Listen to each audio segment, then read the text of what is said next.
moins c'est beau, au moins ça a de valeur. Alors, vous avez une des plus belles églises du pays, mais on massacre tout. Hein, on place des calvaires où il n'en faut pas, on met de la couleur partout, on met des étoiles, ce qui dénaturalise un petit peu les églises. C'est le cas ici, et c'est vraiment très malheureux.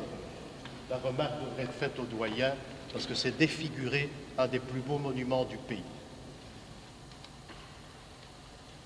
Alors, nous sommes encore une fois dans cet endroit à message, cet endroit johannite à message, où il faut initier.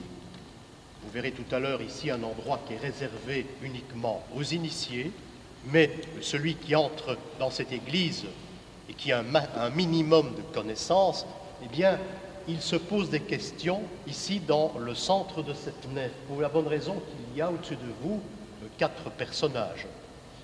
4 personnages qui sont réunis pratiquement l'un en face de l'autre. Vous savez qu'il y a un symbole 4 à l'Église qui est réservé aux personnages. Ce sont les 4 évangélistes, hein, ou bien ce sont les 4 docteurs de l'Église. Ambroise, Grégoire, Jérôme. Et ici, eh bien, curieusement, nous avons 4 personnages des évangiles, mais ce sont ni les uns ni les autres. Ce qui veut dire, encore une fois, comme dans le cimetière, on se pose des questions.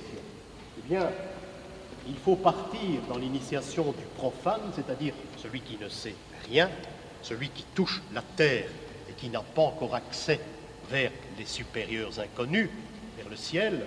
Eh bien, il est là. Il est représenté par l'homme, l'humble mortel, qui est saint André, Andros en grec, l'homme, et saint André est représenté avec sa croix qui symbolise bien la terre. Hein. On ne peut pas mieux symboliser le profane qu'avec une croix. Et remarquez que saint André s'interroge, mais il interroge surtout dans le statuaire le personnage qui se trouve en face.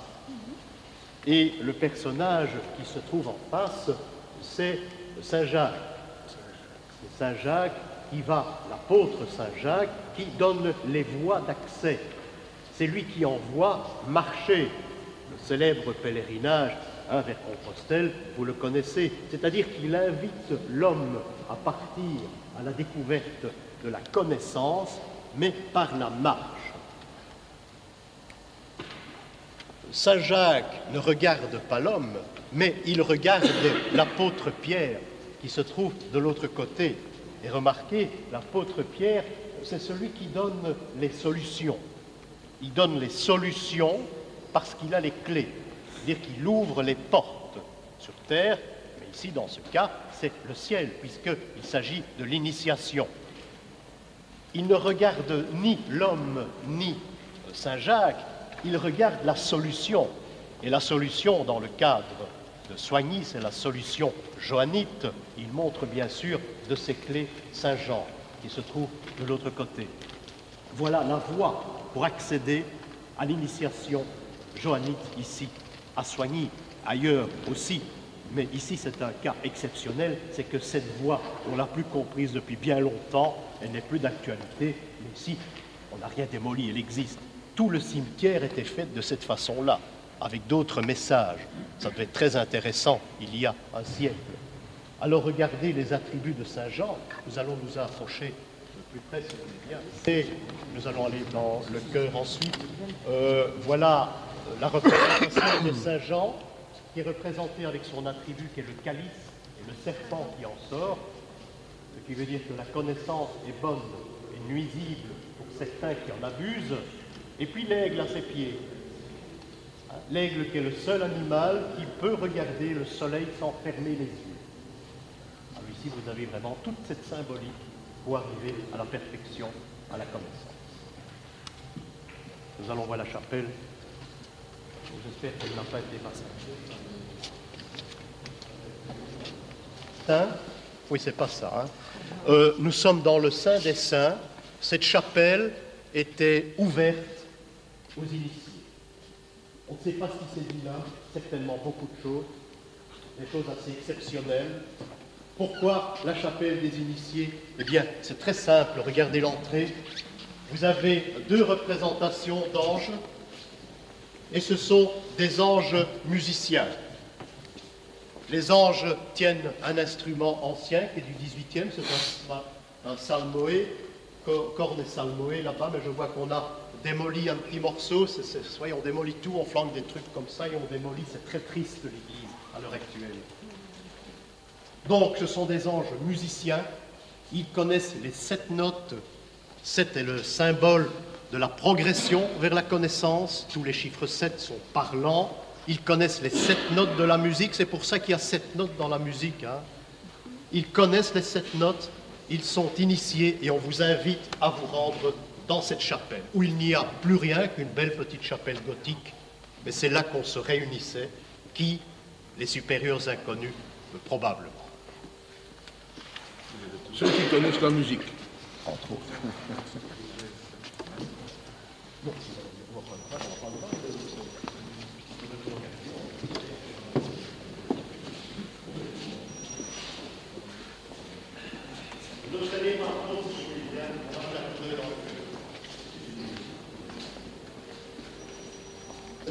Ici, il faudra revenir quand vous avez l'occasion. Soigny n'est pas loin. Vous avez cette magnifique représentation par un maître sonégien, puisqu'il n'y a pas uniquement des maîtres qui travaillent la pierre, le bois également, un maître sonégien qui a représenté ces splendides stalles, c'est probablement les plus belles du pays, avec à chaque représentation d'apôtre ses attributs. Nous sommes ici dans la symbolique de l'initiation, puisque vous devez être capable de reconnaître chaque apôtre grâce à ses attributs. On ne plaçait pas des noms comme on fait maintenant, puisqu'on ne sait plus rien maintenant. On ne plaçait pas des noms en dessous des apôtres.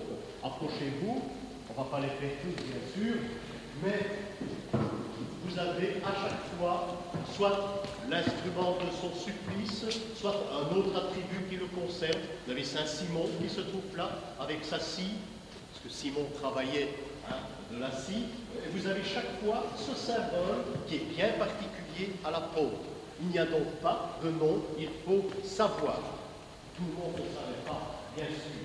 En principe, à l'entrée, vous devez avoir les vues, et Saint-Jean va se trouver maintenant, là, ici, avec son texte. Remarquez une chose importante, nous sommes dans un changement de philosophie, chose très rare, c'est que nous avons au-dessus, non pas le Christ, mais Dieu le Père. Il n'y a pas de place pour un crucifix. Il n'y avait plus de crucifix sur les églises. Il y avait Dieu le Père, il y avait un rayon de soleil, puisqu'on doit faire venir le soleil dans l'église. C'est le travail du prêtre, c'est recevoir le soleil, se retourner et le transmettre aux fidèles.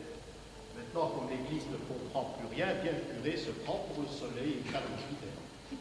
Tout a changé, on tombe dans un ridicule comme ce n'est pas possible. Imaginez-vous ceux qui ont étudié ces choses, eh bien, ils sont un petit peu désorientés. Il y a un pèlerinage à Saint-Vincent, Vincent de Soigny, qui est représenté là avec ses enfants, Sainte-Maudru et son épouse. On venait donc ici en pèlerinage. Nous allons faire exactement le chemin du pèlerinage que l'on faisait jadis, que l'on ne fait plus maintenant, mais le site existe toujours. Il y avait des lettres G, jadis, on les a enlevées depuis une dizaine d'années, qui se trouvaient pour les petites chapelles latérales. Ces G, on les a fait disparaître parce qu'un beau jour, on a donné l'explication que G, c'est la lettre des maçons qui représente Dieu, c'est la 7e lettre de l'alphabet. Et en même temps, c'est Goth, et c'est G. On les a enlevés depuis. Je ne sais pas ce qui s'est passé. C'est souvent. Pas les fameux pots pour que la voix porte. Non, pas ici. Non, ce n'est pas l'endroit. Vous avez la châsse de Saint-Vincent qui se trouve devant vous. Et les petites boules en cuivre, eh bien, ce sont des balles pelotes. Soigny était la ville sacrée des joueurs de balles pelotes ici. Maintenant, ça a disparu aussi. Et c'était le protecteur des joueurs de balles pelotes ici. Nous allons faire le pèlerinage par là.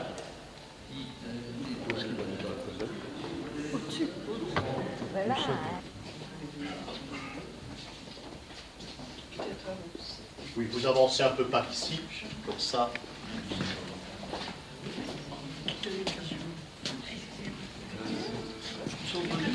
Nous sommes déjà venus ici. Hein, c'est ça que vous avez convenu. Ça va, vous pouvez encore passer par ici. Ah, comme ça, je peux. On pourra passer entre les colonnes. En train de faire un pèlerinage qui est moyenâgeux. C'est le pèlerinage. Ah oui, j'ai un peu du merde ici. C'est le pèlerinage à Saint-Vincent, qui est très très très vieux. Et vous êtes ici, bien sûr, en dessous de la chasse de Saint-Vincent. Vous avez vu tout à l'heure. Donc voilà, j'ai déjà expliqué ça plusieurs fois, et encore il n'y a pas longtemps. Vous devez obligatoirement passer en dessous de la chasse du saint pour lui rendre hommage et pour faire le pèlerinage. Alors ici, c'était conçu d'une telle façon que vous deviez passer entre certaines colonnes. Oui, on en a volé des colonnes, il y a bien longtemps. Vous passiez entre les colonnes et vous alliez, en récitant les Ave, etc., vous alliez de l'autre côté de l'église. Ça se faisait dans l'autre sens. On venait de la gauche, on terminait du côté droit de l'église. Pourquoi faisait-on le pèlerinage à Saint-Vincent? Eh bien, pour une maladie qui est très désagréable, mais qu'on arrive à soigner très facilement maintenant, ce sont les rhumatismes. Mais cette maladie faisait des ravages. Ah oui. Alors, fini les médicaments, vous venez à Soigny. Vous passez, on l'a soigné à Soigny, vous passez ici entre les colonnes qui peuvent rappeler un temple païen également. Hein.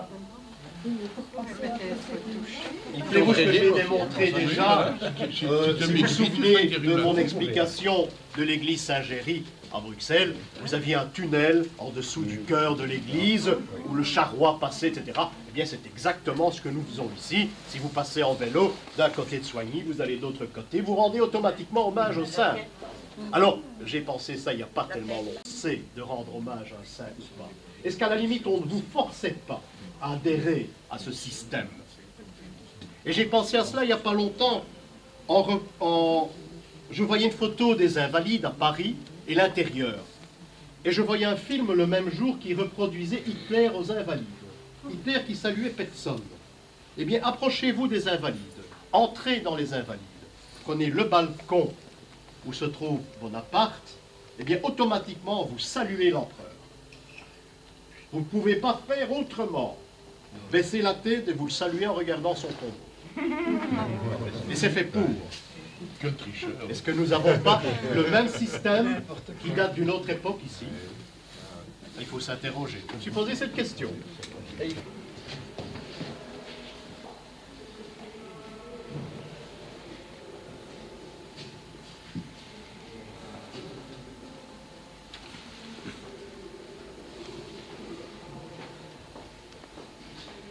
Tombale, mais qui n'a jamais servi, en principe.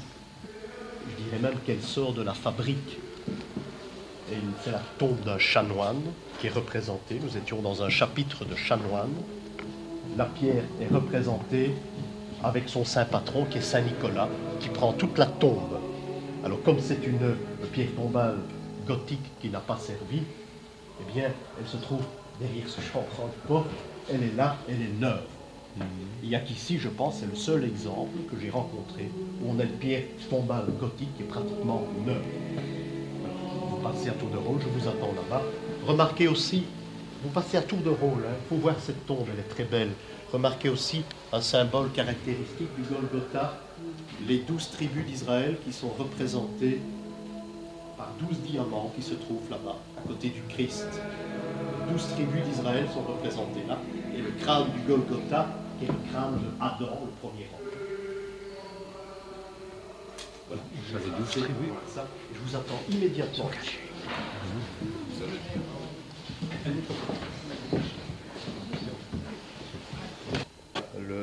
Le mystère de la chapelle des initiés où nous nous trouvons, c'est une représentation animale, à la fois chat, dragon avec la queue, les pattes d'un coq, mais sans explication aucune. Et curieux, dans un endroit qui était réservé uniquement aux initiés. Une merveilleuse chapelle qui vient d'être restaurée, qui malheureusement est dans un état déjà lamentable. Une chapelle qui était consacrée à Saint Hubert.